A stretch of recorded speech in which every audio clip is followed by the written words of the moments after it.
Welcome back, ladies and gentlemen. We have arrived. That's right, the final chapter of the Gods of Mars. What a journey it has been.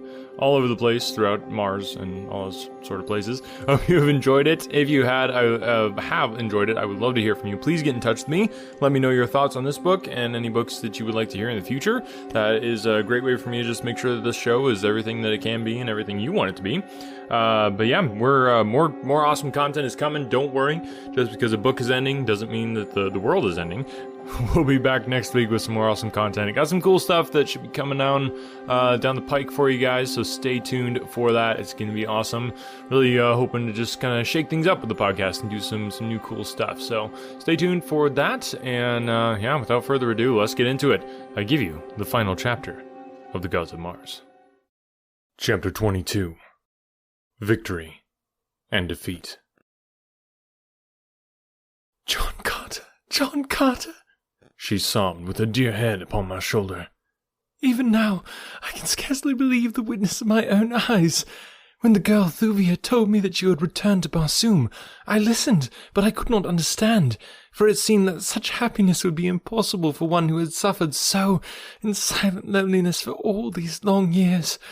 At last, when I realized that it was truth, and then came to know the awful place in which I was held prisoner, I learned to doubt that even you could reach me here. As the days passed, and moon after moon went by without bringing even the faintest rumor of you, I resigned myself to my fate. And now that you have come, scarce can I believe it. For an hour I have heard the sounds of conflict within the palace. I knew not what they meant, but I have hoped against hope that it might be the men of Helium headed by my prince. And tell me, what of Carthoris, our son? He was with me less than an hour since, Dejathoris, I replied. It must have been he whose men you have heard battling within the precincts of the temple. Where is Isis? I asked suddenly. Dejathoris shrugged her shoulders. She sent me under guard to this room just before the fighting began within the temple halls. She said that she would send for me later. She seemed very angry and somewhat fearful. Never have I seen her act in so uncertain and almost terrified a manner.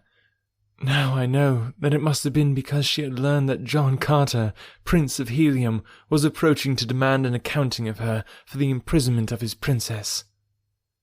The sounds of conflict, the clash of arms, the shouting and the hurrying of many feet came to us from various parts of the temple.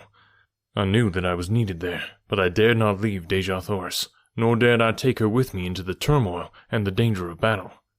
At last, I bethought me of the pits from which I had just emerged. Why not secret her there until I could return and fetch her away in safety and forever from this awful place? I explained my plan to her. For a moment, she clung more closely to me. I cannot bear to be parted from you now, even for a moment, John Carter, she said. I shudder at the thought of being alone again, where that terrible creature might discover me. You do not know her. None can imagine her ferocious cruelty, who has not witnessed her daily acts for over half a year. It has taken me nearly all this time to realize even the things that I have seen with my own eyes. I shall not leave you then, my princess, I replied. She was silent for a moment. Then she drew my face to hers and kissed me. Go, John Carter, she said. Our son is there, and the soldiers of Helium fighting for the Princess of Helium. Where they are, you should be. I must not think of myself now, but of them and of my husband's duty. I may not stand in the way of that. Hide me in the pits and go. I led her to the door through which I had entered the chamber from below.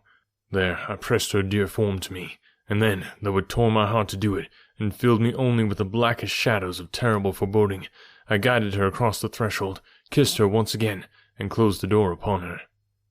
Without hesitating longer, I hurried from the chamber in the direction of the greatest tumult.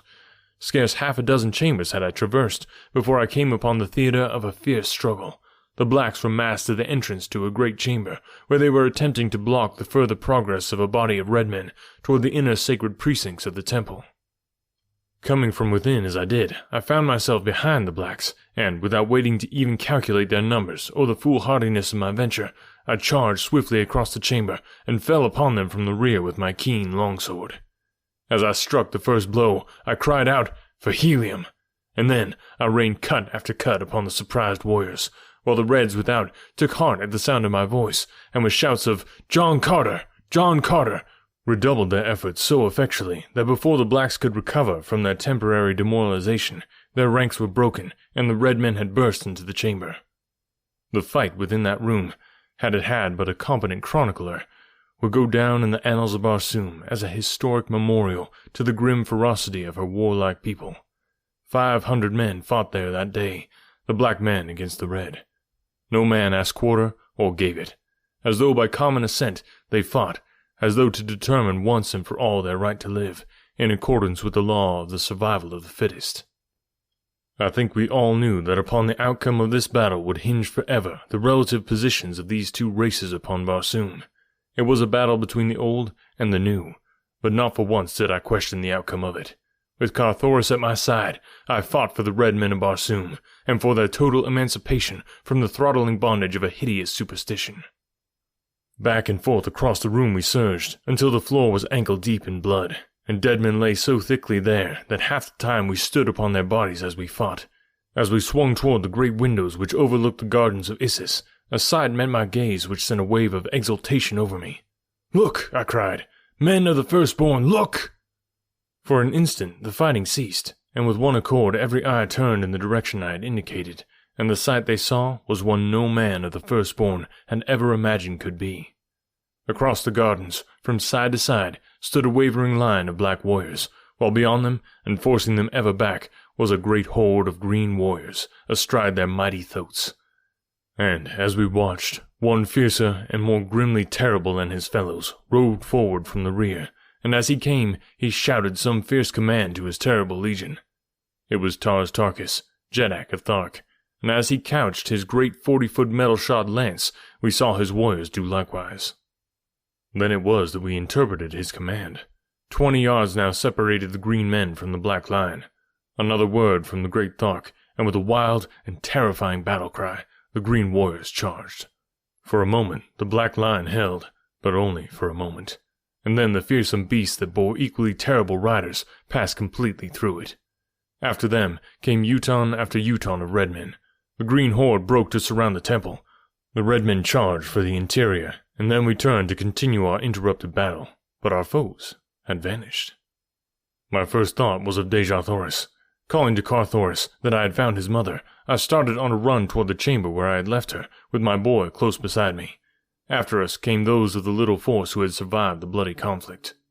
The moment I entered the room, I saw that someone had been there since I had left. A silk lay upon the floor. It had not been there before. There were also a dagger and several metal ornaments strewn about as though torn from their wearer in a struggle. But worst of all, the door leading to the pits where I had hidden my princess was ajar. With a bound I was before it, and thrusting it open rushed within. Dejathoris had vanished. I called her name aloud again and again, but there was no response. I think, in that instant, I hovered upon the verge of insanity. I do not recall what I said or did, but I know that for an instant I was seized with the rage of a maniac. "Issus!" I cried. "Issus! Where is Issus? Search the temple for her, but let no man harm her but John Carter.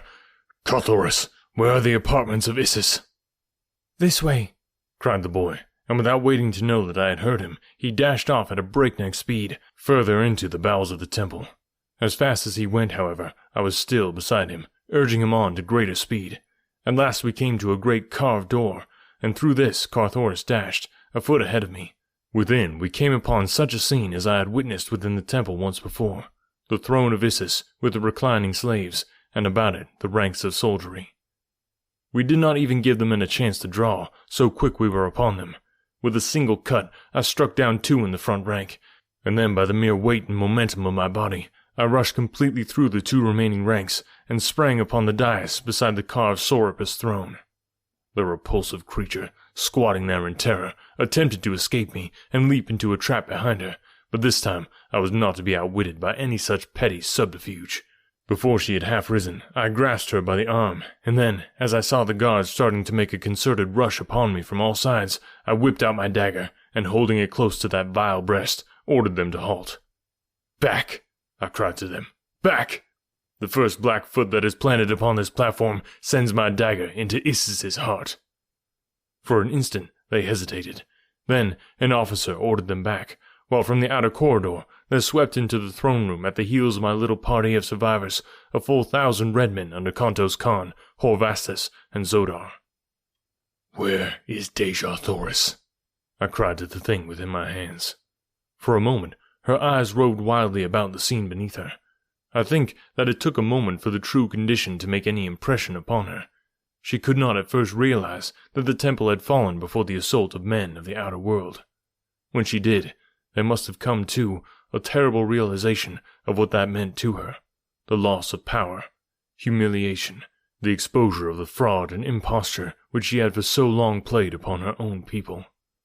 There was just one thing needed to complete the reality of the picture she was seeing, and that was added by the highest noble of her realm, the high priest of her religion, the prime minister of her government. "Isis, goddess of death and of life eternal," he cried, "arise in the might of thy righteous wrath, and with one single wave of thy omnipotent hand strike dead thy blasphemers. Let not one escape. Isis, thy people depend upon thee, daughter of the lesser moon. Thou only art all-powerful, thou only canst save thy people. I am done. We await thy will. Strike." And then it was that she went mad. A screaming, gibbering maniac writhed in my grasp. It bit and clawed and scratched in impotent fury, and then it laughed, a weird and terrible laughter that froze the blood. The slave girls upon the dais shrieked and cowered away, and the thing jumped at them and gnashed its teeth, and then spat upon them from frothing lips. God, but it was a horrid sight. Finally, I shook the thing, hoping to recall it for a moment to rationality. "Where is Deja Thoris?" I cried again. The awful creature in my grasp mumbled inarticulately for a moment. Then a sudden gleam of cunning shot into those hideous, close-set eyes. "Deja Thoris! Deja Thoris!" And then that shrill, unearthly laugh pierced our ears once more. "Yes, Deja Thoris, I know. And Dupia and Phaedor, daughter of Matai Shang. They each love John Carter. But it is droll. Together for a year they will meditate within the Temple of the Sun. But ere the year is quite gone, there will be no more food for them. What divine entertainment!" And she licked the froth from her cruel lips. "There will be no more food, except each other." The horror of the suggestion nearly paralyzed me.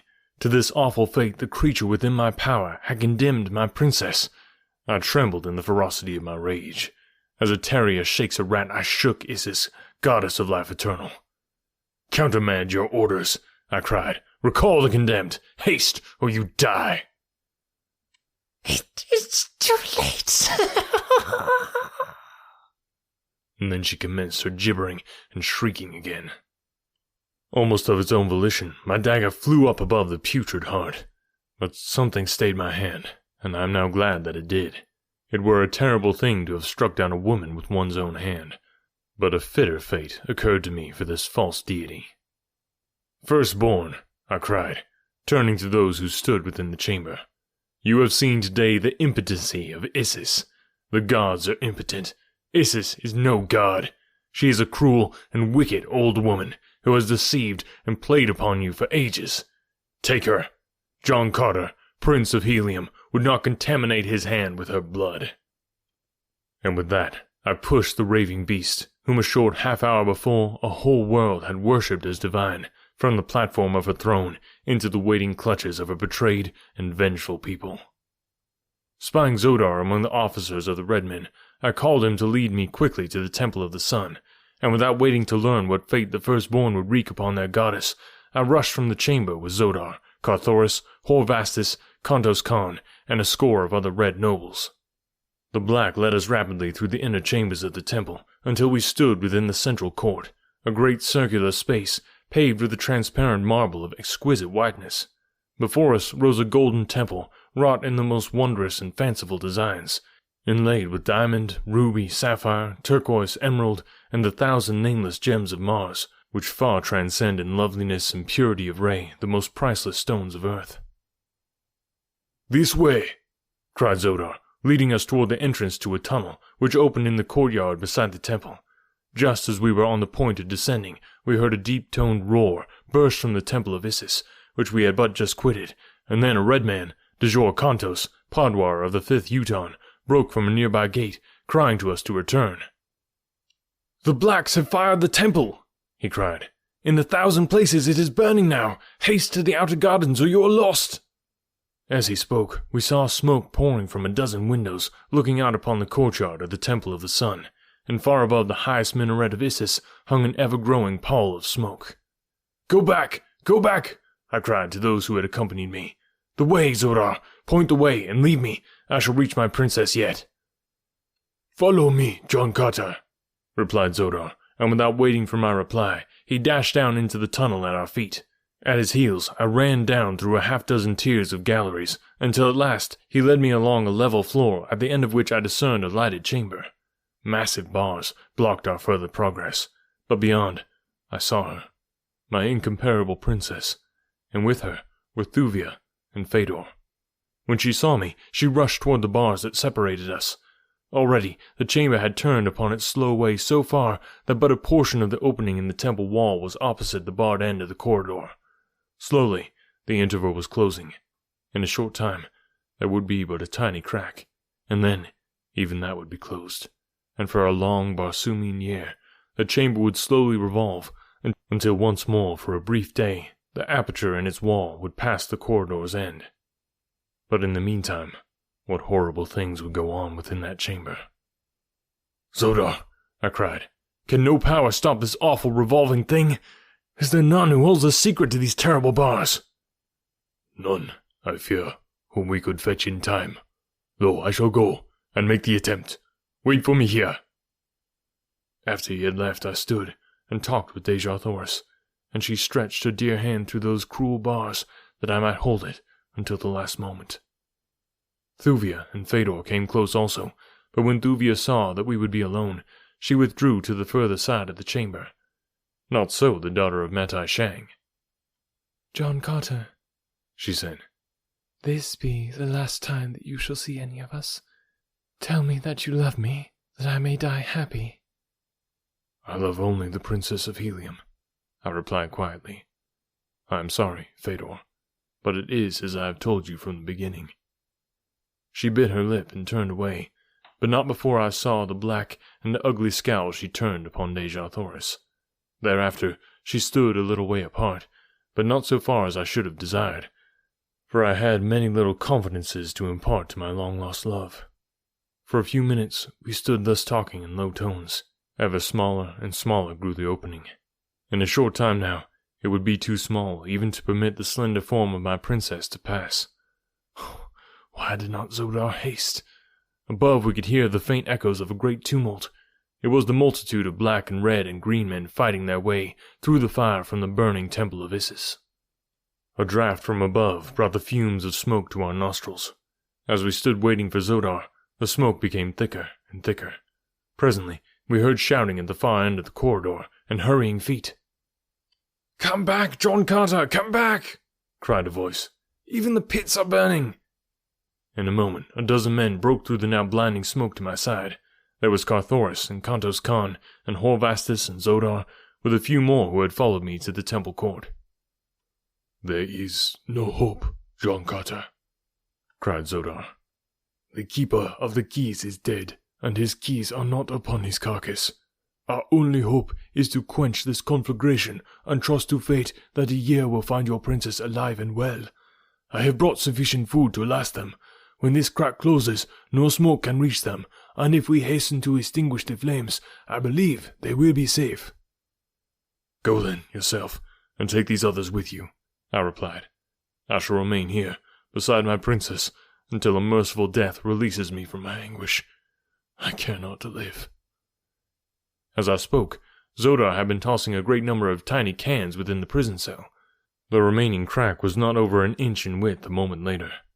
Dejah Thoris stood as close to it as she could, whispering words of hope and courage to me, and urging me to save myself. Suddenly, beyond her, I saw the beautiful face of Fedor contorted into an expression of malign hatred. As my eyes met hers, she spoke. Think not, John Carter, that you may so lightly cast aside the love of Phaedor, daughter of Matai Shang, nor ever hope to hold thy Deja Thoris in thy arms again. Wait you the long, long year, but know that when the waiting is over, it shall be Phaedor's arms which shall welcome you, not those of the Princess of Helium. Behold, she dies. And as she finished speaking, I saw her raise a dagger on high, and then I saw another figure. It was Thuvia's. As the dagger fell toward the unprotected breasts of my love, Thuvia was almost between them. A blinding gust of smoke blotted out the tragedy within that fearsome cell. A shriek rang out, a single shriek, as the dagger fell. The smoke cleared away, but we stood gazing upon a blank wall. The last crevice had closed, and for a long year that hideous chamber would retain its secret from the eyes of men. They urged me to leave. In a moment it will be too late, cried Zodar. There is, in fact, but a bare chance that we can come through to the outer garden alive even now. I have ordered the pumps started, and in 5 minutes the pits will be flooded. If we would not drown like rats in a trap, we must hasten above and make a dash for safety through the burning temple. Go, I urged them. Let me die here, beside my princess. There is no hope or happiness elsewhere for me. When they carry her dear body from that temple place a year hence, let them find the body of her lord awaiting her. Of what happened after that, I have only a confused recollection. It seems as though I struggled with many men, and then that I was picked bodily from the ground and borne away. I do not know. I have never asked, nor has any other who was there that day intruded on my sorrow, or recalled to my mind the occurrences which they know could but at best reopen the terrible wound within my heart. Ah, if I could but know one thing, what a burden of suspense would be lifted from my shoulders. But whether the assassin's dagger reached one fair bosom or another, only time will divulge. Huge thank you, as always, to our patrons. This book would not have been possible without them. Thank you to each and every one of you. If you want to become a patron, go to anotherworldaudiobooks.com, click on Become a Patron, and you can join the citizens of Another World Audiobooks. And this is a great way to support the podcast. I honestly, I could not do it without your support and without you, listening, obviously. But thanks so much for listening. I hope you enjoyed this book. It definitely ends on a cliffhanger, so we're probably going to have to do another John Carter book at some point. But we're going to take a little break from John Carter, so stay tuned for next week. Got some awesome stuff coming. Not going to say what it is right now, but you will find out next week when it hits your device, podcast player, whatever, however you end up listening to this podcast. So thank you guys so much for listening and spreading the word about the podcast. It's so helpful, and I appreciate it so very much. Just awesome to see things growing, and excited for where things will go next. So if you'd like to get in touch with me and let me know your thoughts, I would love to hear from you. I think the conclusion of another book in the books is a great time to leave a review if you haven't done that before. So if you're listening to this final episode and you liked it, you liked the book, or if you just have some thoughts, I'd love to hear them. So leave a review, spread the word about the podcast, and we'll catch you next week for some surprise awesomeness. Talk to you then.